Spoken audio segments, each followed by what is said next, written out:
स्वामी जी ने वर्ण व्यवस्था पर भाषण दिया, विधवा विवाह कहा होना चाहिए, नियोग के पक्ष में भी बोले। देखिए कुछ लोग नियोग पर प्रश्न करते हैं, एक बात ध्यान रखिएगा, नियोग स्त्री और पुरुष की समानता का अधिकार देता है। दूसरी बात, सामाजिक स्वीकृति हो तब नियोग है।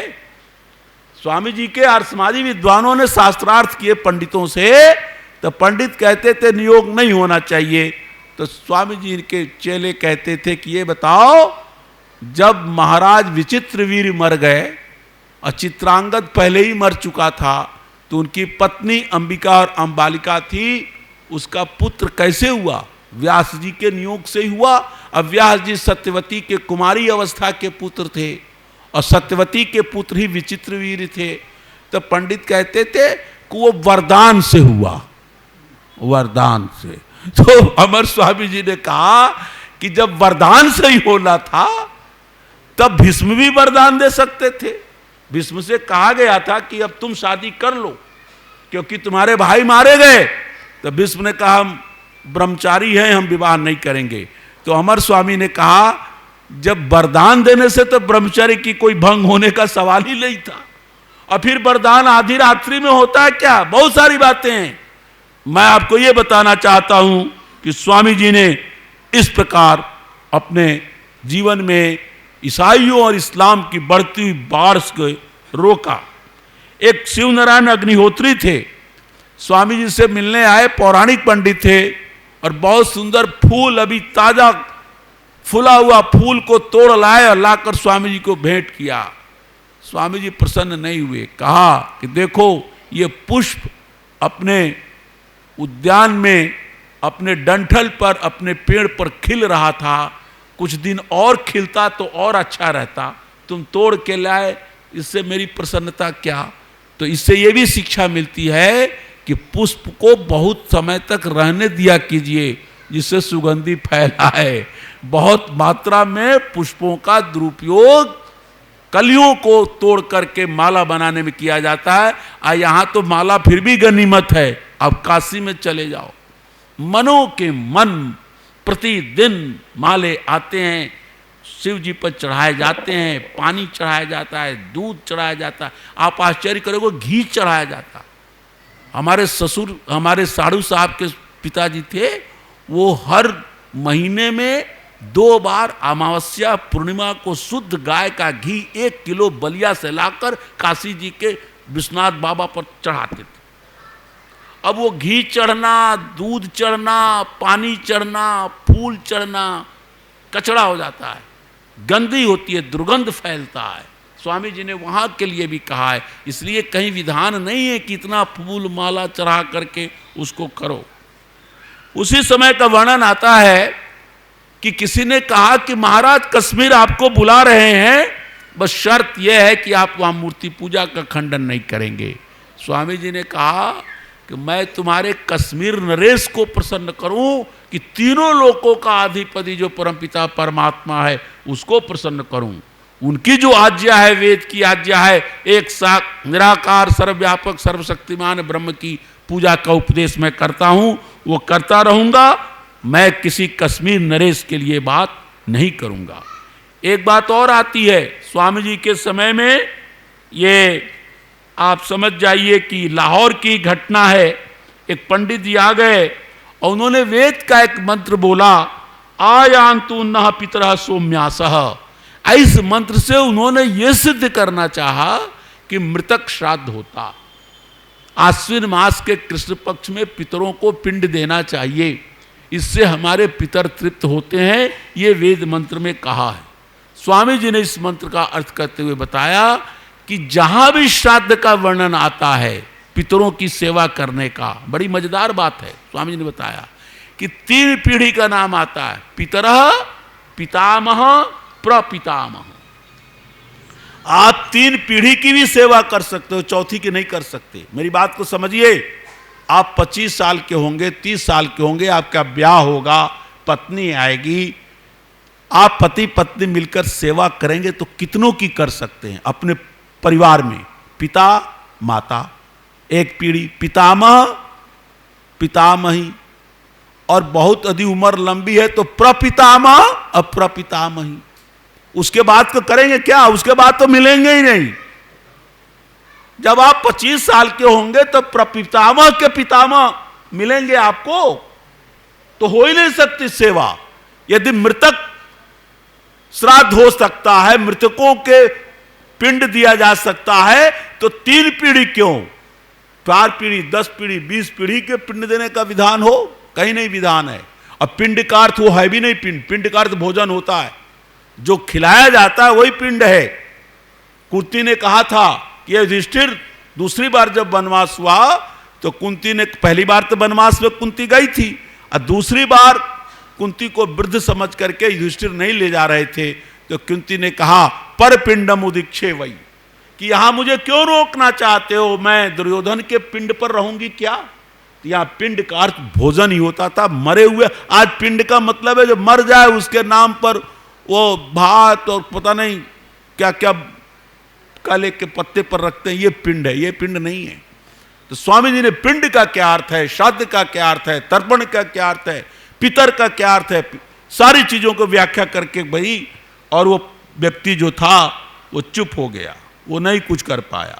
इसी प्रकार दोपहर में स्वामी जी का नियम था, दोपहर में थोड़ा देर विश्राम करते थे और जो उपदेश 4 बजे से देते थे। तो झुंड की महिलाएं आ गई 10-20 के संख्या में, जिद करने लगे कि हमें इसी समय उपदेश दीजिए। स्वामी जी तैयार नहीं हुए, बहुत जिद हुआ तो उन्होंने अपना नियम थोड़ा सा भंग करते हुए बाहर निकले कमरे के और कहा कि अपने पति लोगों को उपदेश में भेजो, मेरा उपदेश सुन करके तुम को उपदेश देंगे, और सुनना ही है तो सभा में आओ। तो उन्होंने कहा कि नहीं, हम तो फलाने महाराज के चेलियां हैं, आप ही हमें अपनी चेली बना लीजिए। तो स्वामी जी कहा हम चेली ओली बनाते नहीं हैं।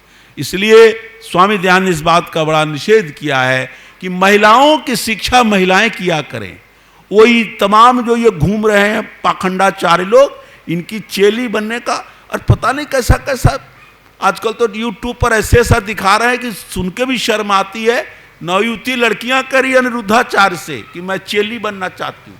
एक ने तो कहा कि चाहे मुझे पत्नी बना लो, चाहे दासी बना लो, चाहे नौकरानी बना लो, रहूंगी तुम्हारे साथ। ऐसी ऐसी कथा बांच रहे हैं पाखंडी लोग और युवतियों का धर्म भ्रष्ट कर रहे हैं।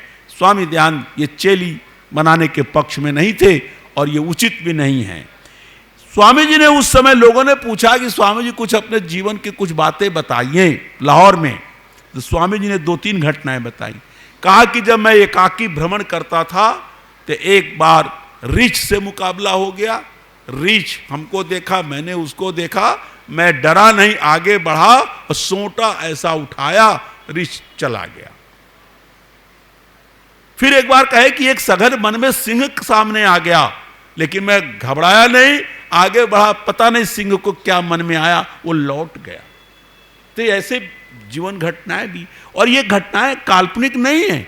अभी एक बहुत बड़े पोस्ट पर हैं सातवलेकर जी के प्रपोते। सातवलेकर जी का नाम सुना होगा, बहुत बड़े वेदों के विद्वान थे, श्रीपाद अमृत दामोदर सातवलेकर।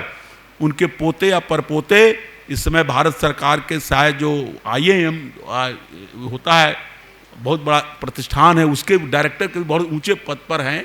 तो उन्होंने घटना बताई है कि उनके पिताजी मकान से उतर रहे थे सीढ़ियों पर, और एक पैर एक सीढ़ी पर रखे थे, दूसरा पैर दूसरे सीढ़ी पर नीचे रख रहे थे। तब तक हम लोगों ने देखा कि बाबा जो है खड़े हो गए।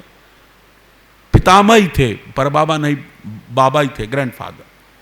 अब मैं देख रहा हूं कि हम छोटे थे, 10 साल के, 8-9 साल के, न वो ऊपर जा रहे हैं, नीचे जा रहे हैं, वहीं खड़े हैं और शांत भाव से खड़े हैं।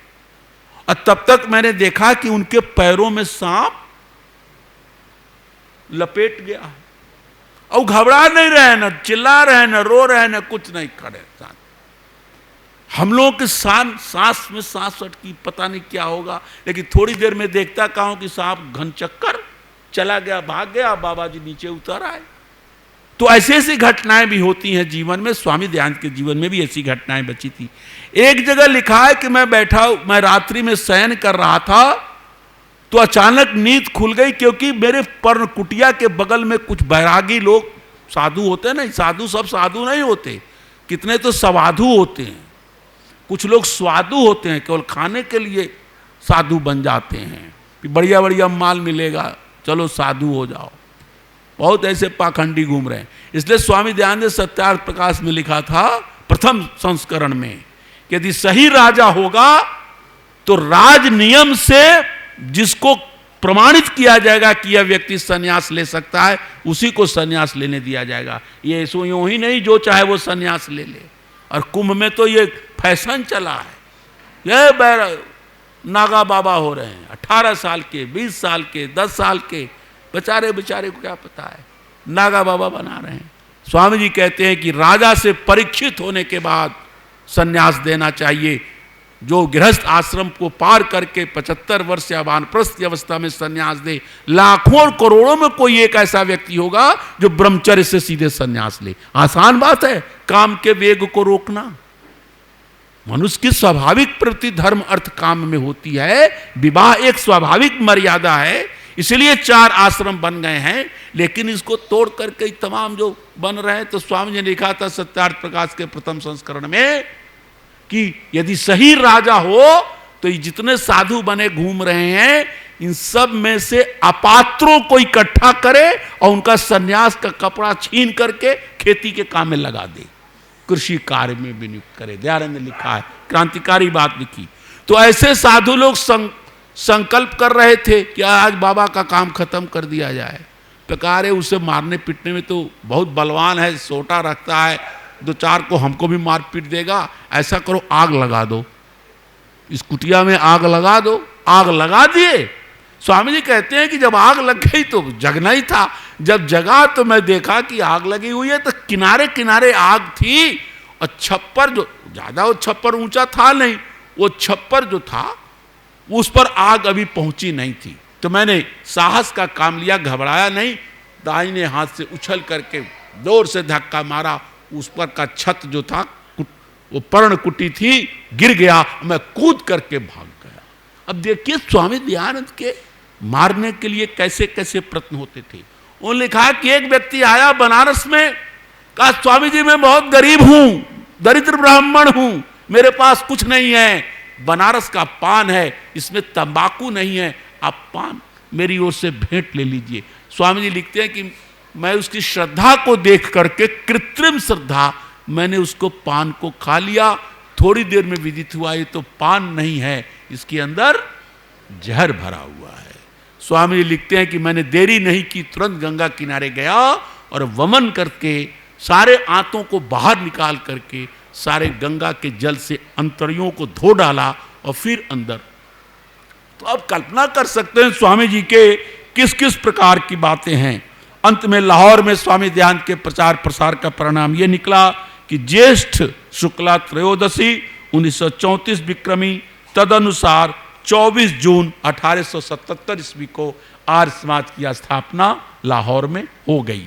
और उसके पहले की जो प्रक्रिया करके 28 जो नियम थे, जिसमें से कुछ नियमों की व्याख्या मैंने की थी, 10 नियम भी उसमें तय कर दिए गए।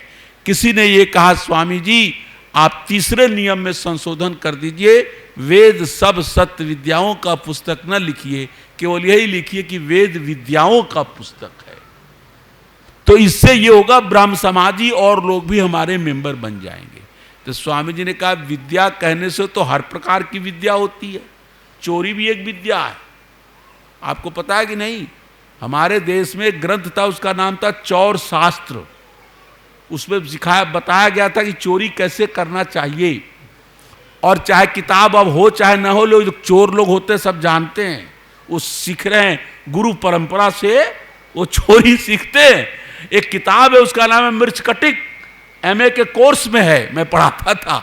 तो उसमें लिखा चोरी करने जाए तो कैसा जाए, सेंध मारना हो तो कैसे सेंध मारे, मिट्टी का मकान हो तो कैसा, ईंटे का मकान हो तो कैसा।